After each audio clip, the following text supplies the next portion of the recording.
Hello everyone, welcome to open academy. दोस्तों, उत्तर प्रदेश special series के अंतर्गत आज हम तीसरी क्लास देखने जा रहे हैं। आप मेरे पीछे देख सकते हैं, आज ये तीसरी क्लास है हमारी।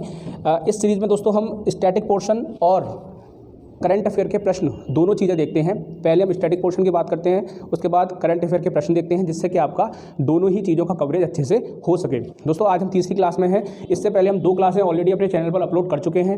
लिंक उन क्लासों का मैं अपने डिस्क्रिप्शन में डाल दूंगा, आप वहाँ जाके देख सकते हैं। इसके अलावा अलग से एक प्लेलिस्ट बना दी गई है इन क्लासों की।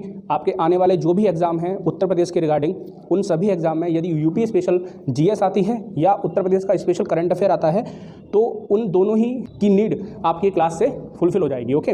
इसके अलावा दोस्तों, हमने अपने टेलीग्राम चैनल पे दोनों ही जो क्लासें हुई हैं अब तक, उनकी पीडीएफ डाल दी है। जो भी हम क्लास में यहाँ पर पढ़ाते हैं वो सेम एज पीडीएफ में रहता है। वो पीडीएफ हमने अपनी शेयर कर दी है।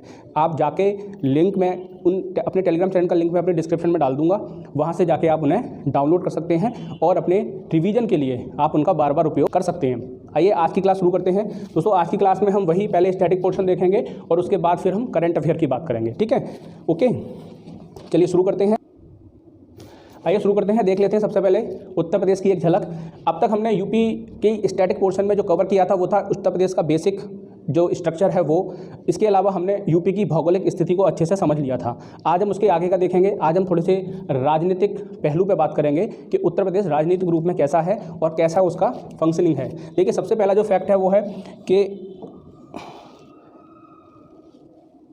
सबसे पहला फैक्ट दोस्तों यहाँ पे ये है, उत्तर प्रदेश में अब तक 10 बार राष्ट्रपति शासन लगाया जा चुका है। यूपी में अब तक राष्ट्रपति शासन की अगर बात की जाए तो वो 10 बार इम्पोज किया जा चुका है और ये इंडिया में सबसे ज़्यादा है। सबसे ज़्यादा बार राष्ट्रपति शासन यदि कहीं लगा है तो वो उत्तर प्रदेश में लगा है और ये प्रश्न आपको एग्जाम में देखने को मिल जाता है, तो इसलिए इसको यहाँ पर बताना बहुत आवश्यक है। 10 बार राष्ट्रपति शासन अब तक उत्तर प्रदेश में लगाया जा चुका है। इसके बाद हम बात करें तो देख लेते हैं स्वतंत्रता के बाद राज्य के प्रथम मुख्यमंत्री। ठीक है, 1947 के आज़ादी के बाद उत्तर प्रदेश में सबसे पहले मुख्यमंत्री कौन थे? उनका नाम था पंडित गोविंद बल्लभ पंत। ठीक है, ये हमें अच्छे से समझना है। इसके बाद हम देखेंगे राज्य की पहली महिला मुख्यमंत्री। राज्य की पहली महिला मुख्यमंत्री कौन रही है? सुचेता कृपलानी। कौन रही है? सुचेता कृपलानी। इनके बारे में 2-3 बातें जान लेना और बहुत ज़रूरी है। ये न सिर्फ राज्य की, न सिर्फ उत्तर प्रदेश की, बल्कि भारत के किसी भी राज्य की पहली महिला मुख्यमंत्री भी थी। ठीक है, अगर बात करें पहली महिला मुख्यमंत्री थी भारत के किसी भी राज्य की। ठीक है, इसके अलावा अगर हम देखें किसी भी राज्य की ये पहली सीएम थी, पहली महिला सीएम। ठीक है, इसके अलावा अगर हम देखें तो सुचेता कृपलानी अगर रैंक वाइज अगर हम बात करें तो 4थे नंबर की सीएम थी उत्तर प्रदेश में। उनसे पहले 3 पुरुष सीएम बन चुके थे उत्तर प्रदेश में, तो ये कौन सी सीएम थी? 4थे नंबर की सीएम थी, है ना। ये छोटे छोटे फैक्ट्स भी आपको अच्छे से समझ लेने हैं। इसके अलावा इसके आगे हम बात करें तो देखते हैं राज्य में अब तक महिला मुख्यमंत्री की संख्या कितनी है। कितनी महिलाएं अब तक उत्तर प्रदेश में मुख्यमंत्री बन चुकी हैं? तो इसका आंसर रहेगा 2। अब तक 2 महिलाएं उत्तर प्रदेश में मुख्यमंत्री बन चुकी हैं। एक की हमने अभी बात की सुचेता कृपलानी जी की, और दूसरी हैं सुश्री मायावती जी, है ना। मायावती जी भी अब तक उत्तर प्रदेश में कई बार मुख्यमंत्री बन चुकी हैं। आगे हम देखेंगे वो कितनी बार मुख्यमंत्री बनी हैं। तो ये वाला फैक्ट आपको अच्छे से समझना है कि एक सुचेता कृपलानी और दूसरी है हमारी मायावती जी, जो अब तक मुख्यमंत्री रही हैं, महिला मुख्यमंत्री। अगर बात करें राज्य के सबसे युवा मुख्यमंत्री कौन है, तो ये हैं श्री अखिलेश यादव, है ना। अखिलेश यादव जी अभी वर्तमान में जो विधानसभा चल रही है वो 18वीं विधानसभा है। तो इससे पहले जो विधानसभा थी वो 17वीं थी, और उससे पहले 16वीं विधानसभा में अखिलेश यादव कौन थे? उत्तर प्रदेश के मुख्यमंत्री थे 16वीं विधानसभा में। ठीक है, ये फैक्ट भी आपसे पूछा जा सकता है कि सपोज कीजिए 14वीं विधानसभा, 15वीं विधानसभा, 16वीं विधानसभा और 17वीं विधानसभा के सामने सीएम के नाम लिख के उनका मैच ऑफ द फॉलोइंग आपसे करा लिया जा सकता है। एग्जाम में ऐसे प्रश्न भी देखने को मिल जाते हैं। आगे हम देखेंगे वर्तमान मुख्यमंत्री कौन है हमारे उत्तर प्रदेश के। अभी जो मुख्यमंत्री हैं वो है श्री योगी आदित्यनाथ जी। ठीक है, अगर मैं बात करूँ व्यक्ति के रूप में ये 21वें मुख्यमंत्री हैं। व्यक्ति के रूप में इनका नंबर कितना है? 21वां। ठीक है, लेकिन अगर बात की जाए क्रम वाइज, तो क्रमानुसार अगर हम देखें तो ये 33वें मुख्यमंत्री हैं। ठीक है, ये 33वें मुख्यमंत्री हैं, क्योंकि लास्ट टाइम भी ये मुख्यमंत्री थे तो वो 32वें हो गए, और ये अभी फिर से मुख्यमंत्री बने हैं तो 33वें। कुछ सीएम हैं जो बार बार बने हैं, इसलिए अगर व्यक्ति के रूप में देखें तो ये 21वें मुख्यमंत्री हो जाते हैं। ओके, इसके बाद हम अगला देखेंगे उत्तर प्रदेश में सर्वाधिक मुख्यमंत्री बनने का गौरव। देखिए, अभी हमने बात की थी 2 महिला मुख्यमंत्री उत्तर प्रदेश में रही है, और ये अगेन एक बहुत बड़ी बात है कि एक महिला सीएम है जो यूपी में सबसे ज़्यादा, कितनी बार, 4 बार, कौन है, अगेन मायावती जी, कितनी बार मुख्यमंत्री बनी है, 4 बार, 4 बार की सीएम रह चुकी हैं मायावती जी, और ये नंबर सबसे ज़्यादा है, हाईएस्ट नंबर है। ओके, इसके बाद हम अगली स्लाइड देखेंगे। नेक्स्ट स्लाइड में देखेंगे वे मुख्यमंत्री, अभी हम देखें मुख्यमंत्री की ही बात कर रहे हैं, मुख्यमंत्री से जुड़े हुए काफ़ी सारे फैक्ट हैं जो एग्जाम में बार बार देखे जाते हैं, पूछे जाते हैं, आप चाहें तो लास्ट ईयर के क्वेश्चन उठाकर देख सकते हैं। तो अभी हम मुख्यमंत्री की ही बात कर रहे हैं, वे मुख्यमंत्री जो बाद में देश के प्रधानमंत्री बने, है ना। देखिए काफ़ी सारे जो प्रधानमंत्री हैं भारत के, जो भी अब तक रहे हैं, उनमें काफ़ी सारे प्रधानमंत्री उत्तर प्रदेश से ही रहे हैं, लेकिन उत्तर प्रदेश की कॉन्स्टिट्यूंसी रही है उनकी, जो उनका संसदीय क्षेत्र रहा है वो उत्तर प्रदेश से रहा है। इवन अभी जो वर्तमान में जो हमारे देश के प्रधानमंत्री हैं नरेंद्र मोदी जी, उनका भी जो संसदीय क्षेत्र है वो वाराणसी है। ओके, लेकिन यहाँ मैं बात कर रहा हूँ कि वे मुख्यमंत्री जो बाद में देश के प्रधानमंत्री रहे, पहले वो यूपी के सीएम बने और उसके बाद देश के पीएम बने। तो ऐसे 2 लोग रहे हैं, एक हैं चौधरी चरण सिंह एवं दूसरे हैं बीपी सिंह, विश्वनाथ प्रताप सिंह। आपको अच्छे से पता होगा ये कब ये देश के पीएम रहे हैं। अगला फैक्ट हो जाएगा राज्य की प्रथम राज्यपाल कौन रही हैं। देखिए यहाँ पे अगर मैं आपको बताऊं कि राज्य की पहली राज्यपाल रही हैं श्रीमती सरोजनी नायडू जी।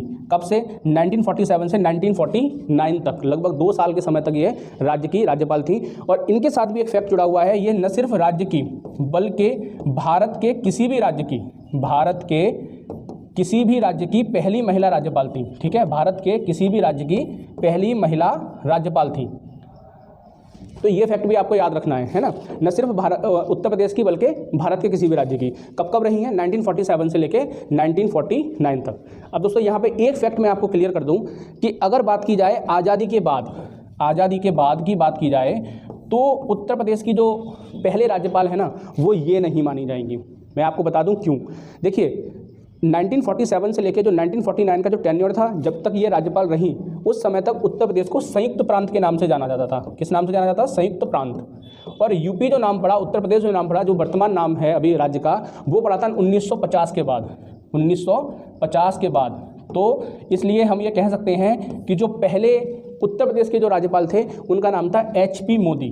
उनका नाम क्या था, HP मोदी। ये फैक्ट आपको याद रखना है। क्यों मैंने ये फैक्ट आपको यहाँ पे बताया है, मैं लास्ट ईयर के क्वेश्चंस देख रहा था तो उसमें मैंने देखा कि इलाहाबाद हाईकोर्ट का एक प्रश्न ऐसा आ चुका है जिसमें उन्होंने ये पूछा था कि आज़ादी के बाद उत्तर प्रदेश के पहले मुख्य राज्यपाल कौन रहे थे। तो पहले राज्यपाल कौन रहे थे, वहाँ पे उन्होंने आंसर को माना था HP मोदी। क्यों माना था, क्योंकि आज़ादी के बाद लगभग 3 साल तक उत्तर प्रदेश नाम नहीं मिला था। क्या नाम था हमारा, संयुक्त प्रांत। क्या नाम था, संयुक्त प्रांत। तो जो बेसिकली राज्य की प्रथम राज्यपाल जो सरोजिनी नायडू हैं वो संयुक्त प्रांत की राज्यपाल थी। तो क्वेश्चन को आपको अच्छे से समझना है, यहाँ पे क्वेश्चन जो पूछ रहा है आपको उसके अकॉर्डिंग इसका आंसर देना है। अगर मैं बात करूँ वर्तमान राज्यपाल की, तो वो कौन है, वर्तमान राज्यपाल हैं आनंदीबेन पटेल। ये आप न्यूज़पेपर में देखते रहते होंगे, सुना होगा आपने। ठीक है, फिर मैं बात कर लेता हूँ उत्तर प्रदेश के प्रथम विधानसभा अध्यक्ष कौन रहे। ये क्वेश्चन भी बार बार देखने को मिल जाता है एग्जाम में, राजश्री पुरुषोत्तम दास टंडन। ठीक है, ये कौन थे, ये उत्तर प्रदेश के प्रथम विधानसभा अध्यक्ष थे। अगर मैं बात करूं वर्तमान विधानसभा अध्यक्ष कौन है, तो वर्तमान विधानसभा अध्यक्ष कौन है, सतीश महाना जी। ओके, अभी प्रेजेंट में जो अध्यक्ष हैं विधानसभा के वो कौन है, सतीश महाना जी।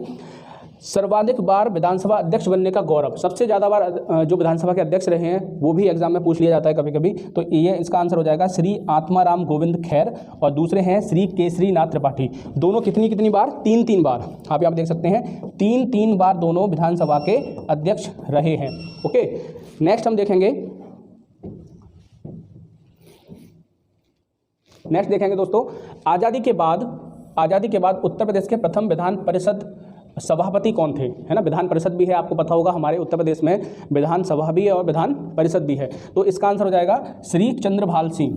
चंद्रभाल जी जो थे वो उत्तर प्रदेश के प्रथम विधान परिषद के सभापति थे। प्रदेश के वर्तमान विधान परिषद सभापति कौन है, श्री कुंवर मानवेंद्र सिंह। ओके, अगला है उत्तर प्रदेश के प्रथम लोकायुक्त। देखिए 1975 में, कब, 1975 में लोकायुक्त एक्ट यूपी में लागू किया गया था।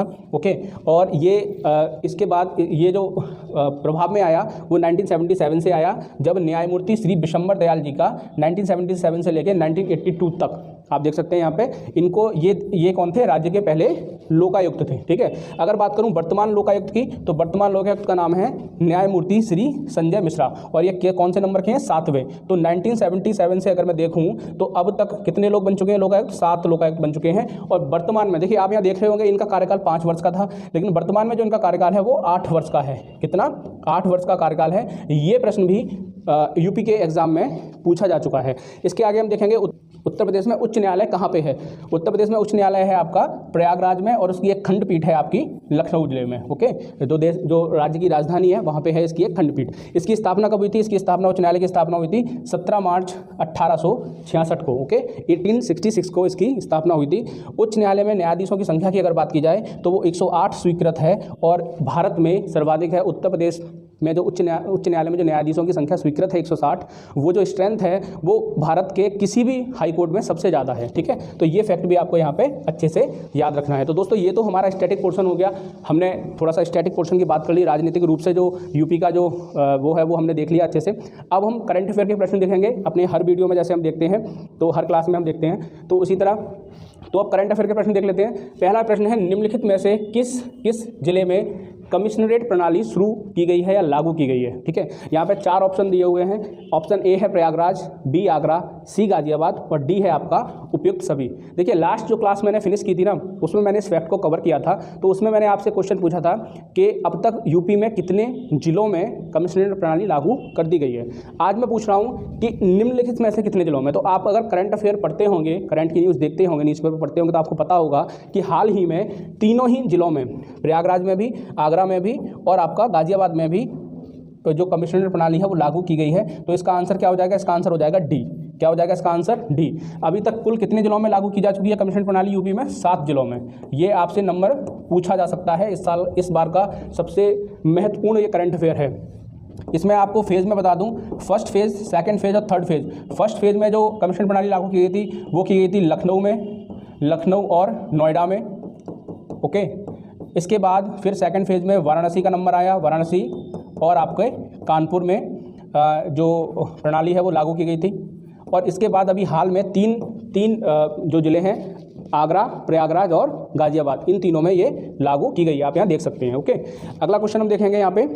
नेक्स्ट क्वेश्चन है, उत्तर प्रदेश सरकार कहाँ पर लग्जरी क्रूज सेवा शुरू करने जा रही है? देखिए उत्तर प्रदेश सरकार ने निर्णय लिया है कि वो, पहले मैं आपको ऑप्शन बता दूं, इसके ऑप्शन है प्रयागराज, वाराणसी, मिर्ज़ापुर और गोरखपुर। तो दोस्तों इसका आंसर हो जाएगा डी। मैं गोरखपुर के आगे आंसर लिख देता हूं। इसका आंसर हो जाएगा डी, गोरखपुर में। देखिए दोस्तों, गोरखपुर की रामगढ़ झील है एक, रामगढ़ झील में उत्तर प्रदेश सरकार ने निर्णय लिया है कि वो वहाँ पे एक लग्जरी क्रूज सेवा शुरू करेगी, जिसमें 150 लोगों के बैठने की व्यवस्था होगी। ठीक है, 150 लोगों के बैठने की उसमें व्यवस्था होगी। और इसको शुरू करने के पीछे जो सरकार का उद्देश्य है वो है पर्यटन को बढ़ावा देना। ओके, पर्यटन को बढ़ावा देना। तो अगला क्वेश्चन हम देखेंगे।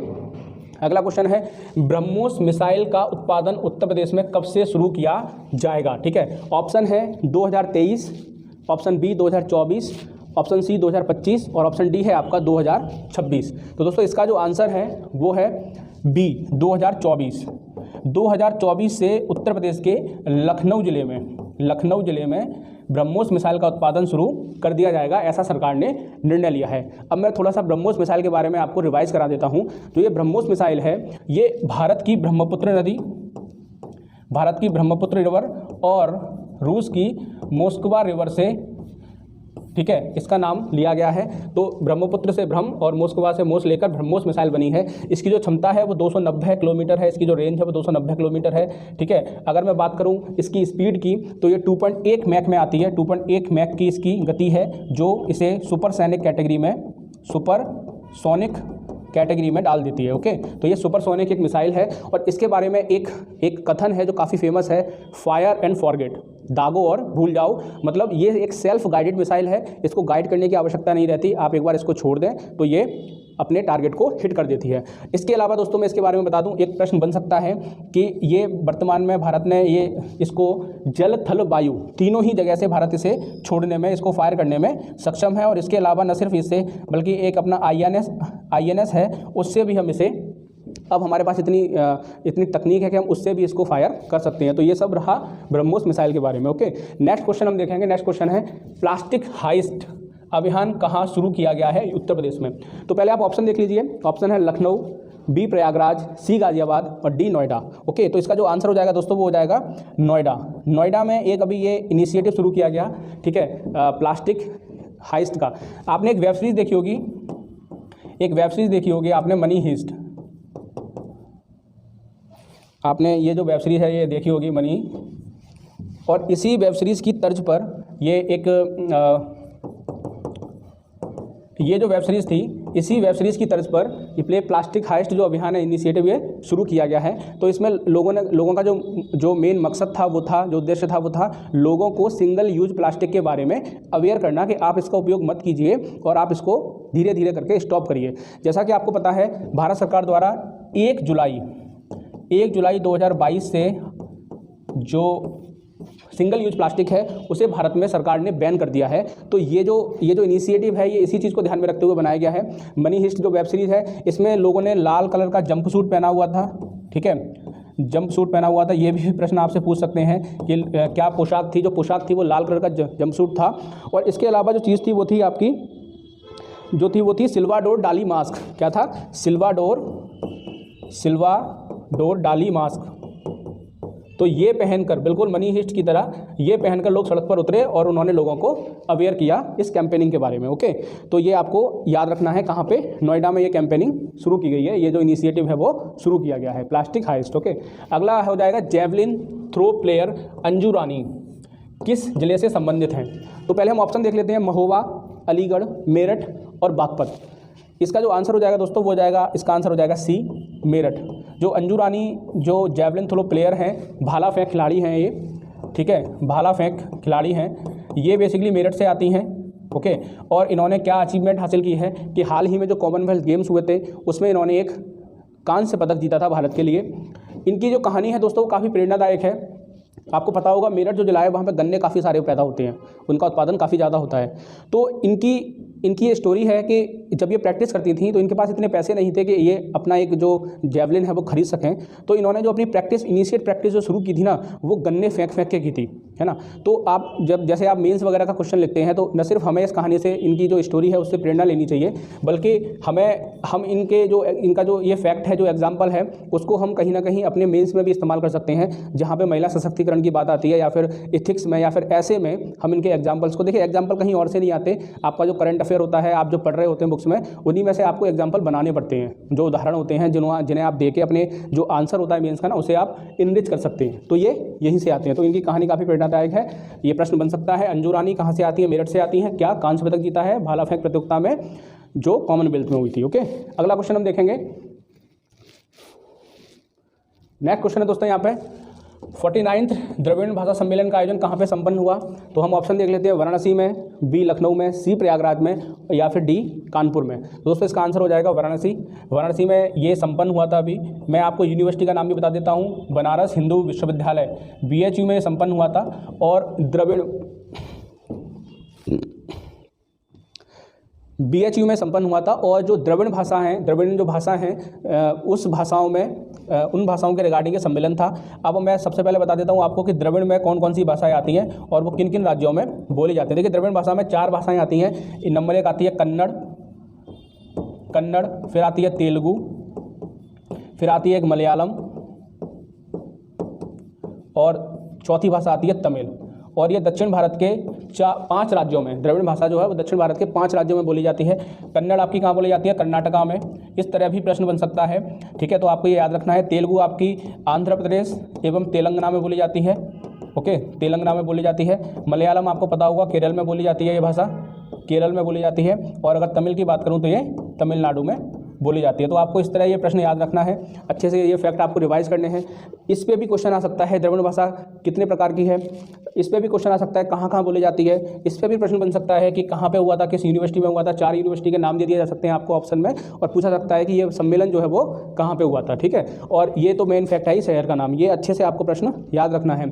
अगला प्रश्न है, लखनऊ कानपुर एक्सप्रेसवे की कुल लंबाई कितनी है? देखिए दोस्तों, अभी हाल ही में इस एक्सप्रेसवे का निर्माण शुरू हुआ है, तो ये प्रश्न बनने की संभावना बहुत ज़्यादा है। ऑप्शन देख लेते हैं, 69 किलोमीटर, 63 किलोमीटर, 73 किलोमीटर या 80 किलोमीटर। दोस्तों आपको पता होगा लखनऊ और कानपुर के बीच की दूरी कोई बहुत ज़्यादा नहीं है, ठीक है, इसलिए इसकी ये जो एक्सप्रेस वे बन रहा है इसकी लंबाई बहुत कम है। इसका आंसर हो जाएगा बी, 63 किलोमीटर। लेकिन काफ़ी क्लोज ऑप्शन देके आपको एग्जाम में फंसाया जा सकता है, तो इसलिए आपको ये क्वेश्चन तैयार करना है। देखिए, जितने भी एक्सप्रेसवे यूपी में बन रहे हैं ना, सारे एक्सप्रेसवे के बारे में मैं एक डिटेल वीडियो लेके आऊँगा, जिससे आपका उस टाइप का कोई भी प्रश्न नहीं छूटे। पूर्व की परीक्षाओं में भी आयोग इस टाइप के क्वेश्चन पूछ चुका है, डायरेक्ट लंबाई पूछी है उसने, तो इस पर भी प्रश्न बनना कोई बड़ी बात नहीं है, ठीक है। ये कहाँ से गुजरेगा, एक तो लखनऊ है, ठीक है, और ये जा रहा है आपका कानपुर तक, ये एक्सप्रेस वे कानपुर तक जाएगा, बीच में उन्नाव को क्रॉस करेगा, ओके, बीच में ये कौन से शहर को क्रॉस करेगा, उन्नाव को। तो 3 शहर इससे जुड़े हुए हैं। अभी हाल में दिसंबर में इसका काम शुरू हो गया है इस पर, और 2 साल में ये बनने की संभावना इसकी है, 2 वर्ष का समय इसमें लग सकता है, ओके। अगला प्रश्न देखेंगे दोस्तों, अगला प्रश्न हो जाएगा हमारा, संघाई सहयोग संगठन SCO द्वारा किस शहर को प्रथम सांस्कृतिक राजधानी घोषित किया गया है। तो इसके ऑप्शन देख लेते हैं, हैदराबाद, अहमदाबाद, वाराणसी या उज्जैन। दोस्तों इसका आंसर हो जाएगा सी, वाराणसी, इसका आंसर हो जाएगा वाराणसी। मैंने अपने शॉर्ट्स वीडियो में भी, जो मैं यूपी स्पेशल सीरीज़ की शॉर्ट्स वीडियो लेके आ रहा हूँ, जिसमें मैं करंट अफेयर और स्टैटिक पोर्शन के शॉर्ट्स वीडियो बनाता हूँ, हार्डली 35 to 45 सेकंड के वीडियो रहते हैं। आप उन वीडियो को भी फॉलो कर सकते हैं, बहुत कम टाइम में, जब आप फ्री होते हैं आप उन वीडियो को सुन लीजिए, और जितनी बार सुनेंगे आपको वो फैक्ट रट जाएगा। मैं जो बहुत इंपॉर्टेंट करंट अफेयर है और जो बहुत इंपॉर्टेंट स्टैटिक पोर्शन है, मैं वही उन वीडियो में डाल रहा हूँ। जो प्लानिंग है वो 50 वीडियो लेके आने की है, तो आप वहाँ से वो वीडियो भी देख सकते हैं चैनल पर जाकर। इसका आंसर हो जाएगा दोस्तों वाराणसी। मैं आपको थोड़ा सा बता दूं SCO के बारे में, अभी हाल ही में उज्बेकिस्तान के समरकंद में बैठक हुई थी इसकी, और उस बैठक में डिसाइड किया गया था कि वाराणसी को पहली सांस्कृतिक राजधानी SCO की घोषित किया गया था, ठीक है। इसके अलावा दोस्तों मैं आपको बताऊं कि जो SCO है इसकी स्थापना लगभग 2001 में हुई थी। 2001 में कुछ देशों द्वारा इसको शुरू किया गया था, और 2017 में भारत और पाकिस्तान दोनों को एक साथ ही इस संगठन की सदस्यता दी गई थी। और अगला जो अध्यक्ष होगा इसका SCO का, वो भारत होने वाला है। जो अब की बार जो अध्यक्ष होगा वो भारत होगा। तो इतनी सारी बातें आपको याद रखनी है। किसी भी प्रकार का क्वेश्चन, देखिए स्टैटिक पोर्शन में पूछेगा तो आपसे पूछ लेगा SCO की स्थापना कब हुई थी और कौन कौन सी कंट्रीज में शामिल हैं, भारत को कब सदस्यता दी गई थी, ये भी प्रश्न बन सकता है। ये बन सकता है कि अभी हाल ही में SCO की बैठक कहाँ हुई थी, तो ये समरकंद में हुई थी। और अगर मैं बात करूँ कि अगला अध्यक्ष SCO का कौन होगा, तो वो भारत होगा। और ये प्रश्न बनने की संभावना तो है ही, क्योंकि सांस्कृतिक राजधानी घोषित किया गया है भारत के वाराणसी शहर को। अगला प्रश्न देखेंगे दोस्तों हम, अगला प्रश्न हो जाएगा दोस्तों, उत्तर प्रदेश ग्लोबल इन्वेस्टर समिट में फर्स्ट पार्टनर कंट्री किस देश को बनाया गया है, ठीक है। अब मैंने अपने शॉर्ट्स वीडियो में दोस्तों ये उत्तर प्रदेश का जो ग्लोबल इन्वेस्टर समिट होने वाला है इसको मैंने डिटेल में समझाया, वहाँ से वो वीडियो देख सकते हैं, ठीक है। अगर मैं बात करूँ कि फर्स्ट पार्टनर कंट्री किसे बनाया गया है, तो ऑप्शन देख लीजिए आप, Singapore, B Sweden, C Thailand और D मलेशिया। देखिए जो फर्स्ट पार्टनर कंट्री जो बनाया गया है उत्तर प्रदेश के द्वारा, वो बनाया गया है सिंगापुर को। ये इसका क्या है आंसर। अब मैं आपको थोड़ा सा ग्लोबल इन्वेस्टर के बारे में बता देता हूँ। ये जो उत्तर प्रदेश ग्लोबल इन्वेस्टर्स जो समिट होगा, ये दोस्तों लखनऊ में आयोजित होगा और 2023 में जनवरी में होगा। अगर मैं बात करूं सरकार का उद्देश्य क्या है, तो सरकार का उद्देश्य है निवेश को भारत में लाना, भारत छोड़िए निवेश को उत्तर प्रदेश में लाना। तो लगभग सरकार ने लक्ष्य रखा है 10 लाख करोड़ रुपए का, ठीक है, कि हम इतने रुपए का निवेश भारत में उत्तर प्रदेश में लाएं, जिससे कि उत्तर प्रदेश भी एक मैन्युफैक्चरिंग हब बन सके। अभी हाल में, जैसे मैंने अपने करंट अफेयर में भी डाला था एक क्वेश्चन, कि हाल ही में भारत और स्वीडन के बीच में 15,000 करोड़ रुपए का निवेश का समझौता हुआ है, जो रिटेल सेक्टर में होगा और अन्य सेक्टर हैं उनमें होगा। एक हथियार भी बनाएगा स्वीडन, ठीक है, कार्ल गुस्ताव करके। तो ये सारे जो समझौते हैं, ये सारे जो फैक्ट हैं, ये आपको अच्छे से याद रखने हैं दोस्तों। इसी क्वेश्चन के साथ हमारी आज की क्लास यहीं पे हम रोकते हैं, ओके। इसके बाद दोस्तों हम अपने जो आगे का जो स्टैटिक पोर्शन है, जो करंट अफेयर है, वो हम आगे की क्लास में देखेंगे। आपको करना ये है कि लगातार ये वीडियो आपको देखने हैं। वीडियो देखने के अलावा जो इनकी जो PDF है वो हम अपने टेलीग्राम चैनल पर लगातार शेयर कर रहे हैं। इससे पहले की जो 2 वीडियो थी उनकी भी डाल दी है, और इसकी भी PDF मैं जल्दी से जल्दी शेयर कर दूंगा। आप इन वीडियो को देखिए। जो ये क्वेश्चन है जो करंट अफेयर के, उनके आंसर आपको वीडियो में ही मिलेंगे। मैंने PDF में इनके आंसर को नहीं डाला है, जिससे आपको कहीं ना कहीं ऐसा ना हो कि बस जनरली क्या होता है कि PDF ली, हमने सेव की और रख ली, उसको हम रिवाइज़ नहीं करते। तो मेरा उद्देश्य है कि आपको रिवीजन कराना, जिससे कि अगर 150 से लेकर अगर 200 क्वेश्चन का एक सेट आपको मिल जाता है आने वाले जो भी एग्जाम है उनके लिए, तो आप वहाँ पे उन क्वेश्चन को अच्छे से कर पाएँ, क्योंकि उम्मीद है इन्हीं में से करंट अफेयर का जो यूपी स्पेशल का जो पोर्शन है वो आ जाना चाहिए, ऐसा मेरा मानना है। और स्टैटिक पोर्शन में तो प्रश्न हमेशा बनते ही हैं, तो आप ये देखिए। इसके अलावा जो शॉर्ट्स वीडियो की सीरीज़ हम चला रहे हैं अपने चैनल पर, वो भी आप देखिए। वीडियो अच्छा लगे तो उसे लाइक करिए। सजेशन जो भी आपके हों प्लीज़ हमें दीजिए कमेंट बॉक्स में कमेंट करके, और चैनल को सब्सक्राइब करिए। बस इसी के साथ आज का वीडियो यहीं समाप्त करते हैं। थैंक यू सो मच दोस्तों, जय हिंद।